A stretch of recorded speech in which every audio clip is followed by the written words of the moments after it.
तो stock market की बात करने के बाद चलिए अब रुक कर लेते हैं कमोडिटी के बाजार की ओर। हमारे साथ जुड़ गए हैं विश्व मोहन, जो कि हमें बताने वाले हैं कि पिछले हफ्ते की शानदार बढ़त के बाद सोना चांदी में इस हफ्ते की शुरुआत में ही शानदार तेजी देखने को मिल रही है। ऐसा क्यों हो रहा है, विश्व मोहन बताएं। सिल्वर की बात करें तो पिछले हफ्ते ज़बरदस्त रैली, जैसा आपने कहा कि बहुत अच्छी तेज़ी देखने को मिली थी। और सबसे बड़ी वजह यह है कि फेड का बयान जिस तरह से आया था कि वो ब्याज दरें जो बढ़ने की रफ्तार है उसको धीमी करेंगे, और ज़्यादातर मार्केट पार्टिसिपेंट्स को यही लग रहा है कि आधे % या उससे कम ब्याज दरें बढ़ाई इस बार दिसंबर की बैठक में जगती है, क्योंकि गोल्ड और सिल्वर एक ऐसा इंस्ट्रूमेंट है जहाँ पर आपको इंटरेस्ट नहीं मिलता है। तो ऐसे में अगर ब्याज दरें कम बढ़ती है तो हो सकता है कि बॉन्ड यील्ड में कमी आए, उसका फ़ायदा यहाँ पर गोल्ड की तरफ रुझान बढ़े। क्रिप्टो से पैसा वापस निकल रहा है, उसका भी फ़ायदा यहाँ पर मिल ही रहा है। सेफ हेवन बाइंग हो ही रही है।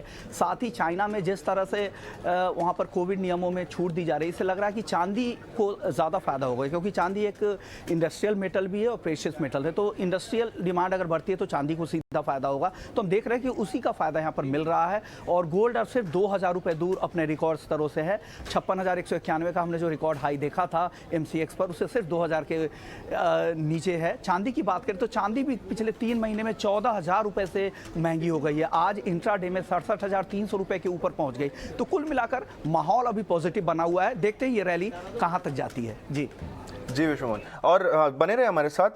कमोडिटी की अगर बात चल रही है तो हम क्रूड की भी बात कर लेते हैं। तो क्रूड मार्केट में उतार चढ़ाव देखने को मिल रहा है, और क्या आने वाले दिनों में भी ये उतार चढ़ाव इस तरह से देखने को मिलने वाला है, और क्या है वो अहम इवेंट्स जिनका असर पड़ सकता है क्रूड मार्केट पर?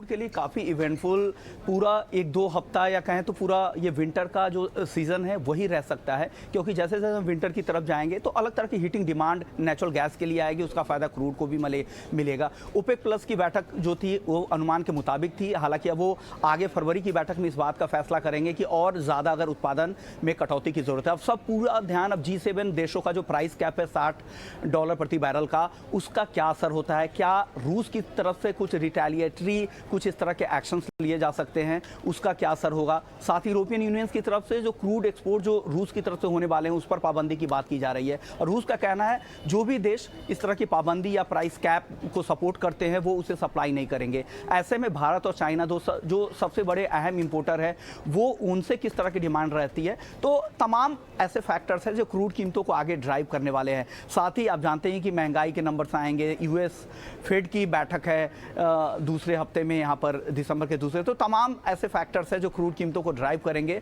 तो पूरा इवेंटफुल हफ्ता या महीना रहने वाला है क्रूड के लिए इस बार। धन्यवाद विश्व मोहन।